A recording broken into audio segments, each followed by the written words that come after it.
I've got to say I've been on the cautious side in regards to the release of Uncharted 4. After the third game left me lukewarm with its repeated mimicking of 2's, basically entire structure, and the success of the somber Last of Us combined with some early trailers leading me to believe Naughty Dog may be leaning towards turning Uncharted into some too deep for you, dark for the sake of dark affair, I was overwhelmed with joy to discover Uncharted 4 isn't just a rollicking fun adventure like previous outings, but a boisterous finale to the series crafted with care and love. From its wisecracking garnished set pieces to the nods and references hidden throughout the thoroughly detailed levels. While it may not escape every negative trapping I would have hoped and has some rough edges, I've accepted Uncharted for what it is. I came in hoping for a rollercoaster ride of antics and smirks and explosions and jaw-dropping vistas. That's exactly what I got. And out of nowhere, it probably became some of the most fun I've had this year so far.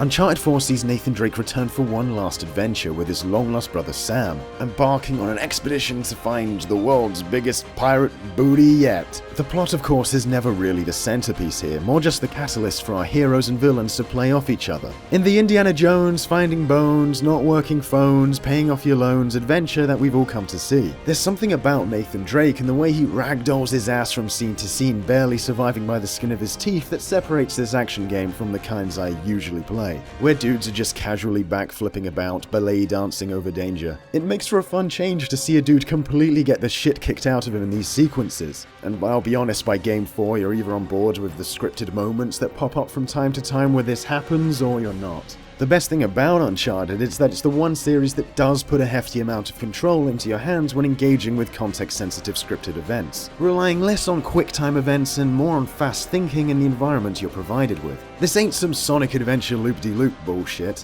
You can die in these things, and the camera work is impressive no matter what side of the cinematic gameplay divide you fall on. Even though some of the fights are super restrictive, they're so damn creative it's still not hard to get flawed from time to time, at least compared to some other games that get super scripted.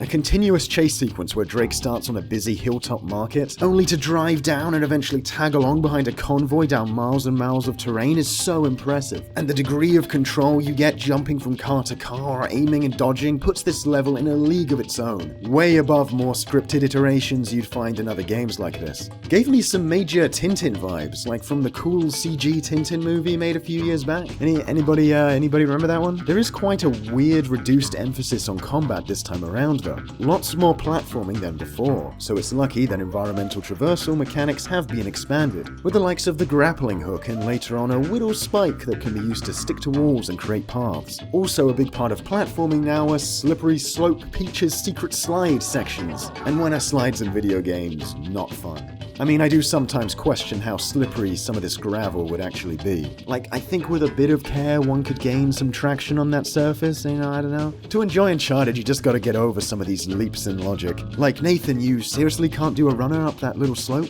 You have to engage in a perilous climb up this tower instead. That grapple hook I mentioned isn't just good for traversing the game world. It also plays into combat, with most battle areas featuring points Nathan can use to swing about. It's some Bionic Commando style shit, man. It's so cool. It's like the video game equivalent of being a little kid pretending to be an explorer jumping on the bed in your pajamas. Flying into a fight as the bombastic score plays, letting off shots is sick, and I just wish there were more hook points in the game to further capitalize on this. Like, this is some straight up Spider-Man shit, but the game only ever requires you to jump from one hook shot to another one time. I get that that's more realistic, I don't think Drake really wants to be swinging around like that. But I mean, just come on, get crazy with this stuff. We already accepted the slide gravel, so why not more grapple points?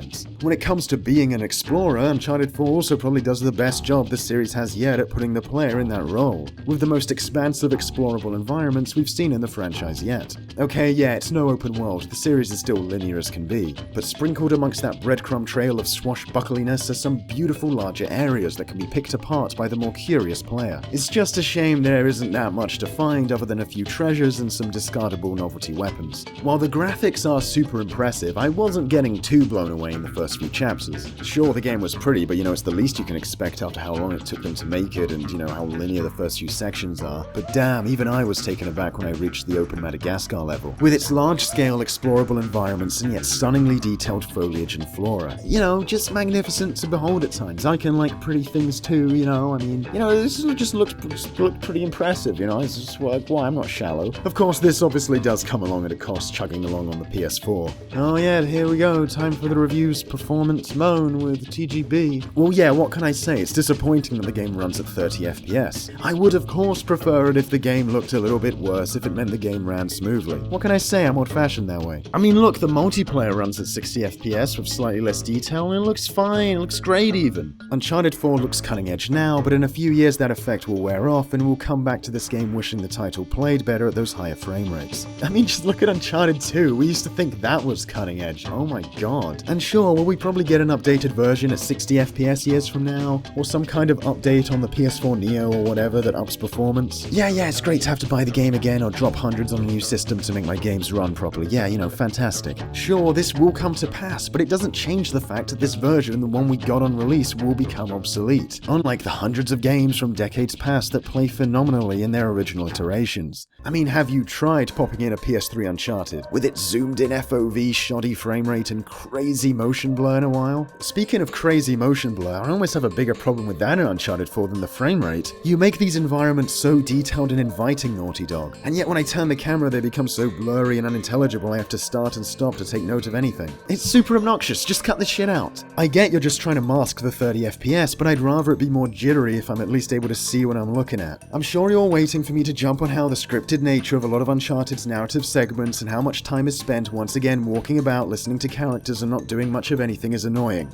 For example, swimming around, moving over to one spot and pressing a button, moving back to another spot and pressing another, etc, until things finally progress. Yeah, that stuff's pretty boring, get on with the show. But locations I'm allowed to look around at my own pace where I can choose to move on with the game when I feel like it are much more appealing to me. Since it's my impetus that's dictating whether I stick around dilly-dallying looking at things, it feels less forced than being told to just slowly move about with not much going on. Looking around Drake's house was fun. I wanted to go into each room and see how these characters I've got to know throughout the series live. Of course, there's no salvaging some of this stuff. Much like The Last of Us, welcome to downtime with block pushing and waiting for an AI companion to help you up a ledge, or vice versa. Take a drink anytime somebody in Uncharted 4 climbs something and then asks Drake to wait around while they search for a way to get him up. Look, I'm all for a few quiet moments in between combat, but if by hour 10 of 12 I'm still pushing around frickin' blocks in front of ledges, situations that are really hard to classify as puzzles, then it's gonna bring down the hype, what can I say? Hey, at least the pacing is way better than Uncharted 3. There are no super disjointed sections that feel like they were put in randomly and are super out of place. In Numero 3, it felt like Drake was jump cutting around all the time with scarce breaks in between, while here by the time we hit the halfway point there's a good amount of consistency in setting until the end. Even the globetrotting on display felt more earned than in 3. Each location felt distinct in terms of the gameplay it offered instead of just being a succession of new places to shoot people. One level was a robbery, the next a mountain expedition, followed by a safari drive. Instead of climb shoot puzzles, same thing, different place. Every setting felt it was there to provide a new type of gameplay unique to that segment. Characters moving from place to place also felt way more natural than in 3. Where Nate's clothing here looks like instead of jumping countries, he just walked down the goddamn street. Okay, look, I'm just saying it was a lot better than the last one. That game was some wacky shit. Like, remember when Nate had to fistfight like 20 dudes as if this is some kind of Batman Arkham game or something? I like outlandish crazy things to happen in Uncharted, but it's got to be at least,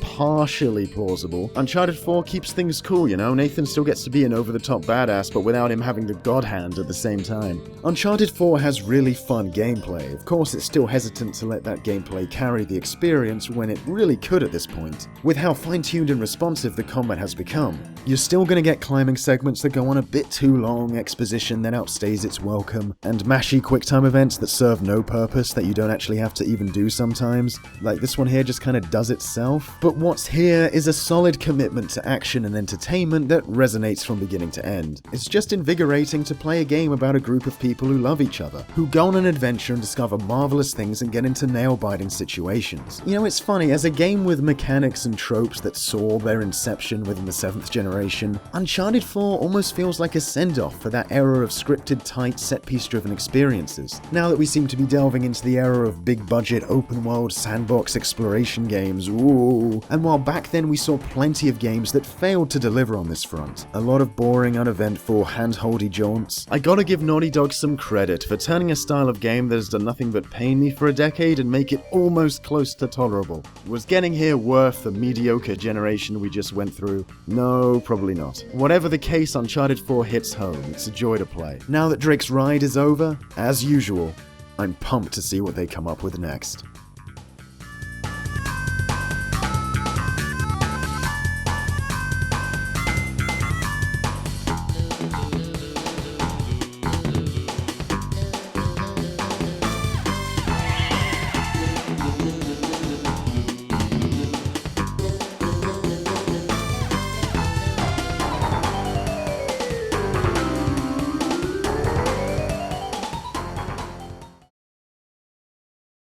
Yeah, your little TV game thing. I bet I can beat your high score. You think that you can beat my high score on my TV game thing? Yeah, I think you're scared now. You don't even know what it's called. I don't need to know what it's called. I've seen you play. It's Right. jumping and running, and I have a natural talent for that.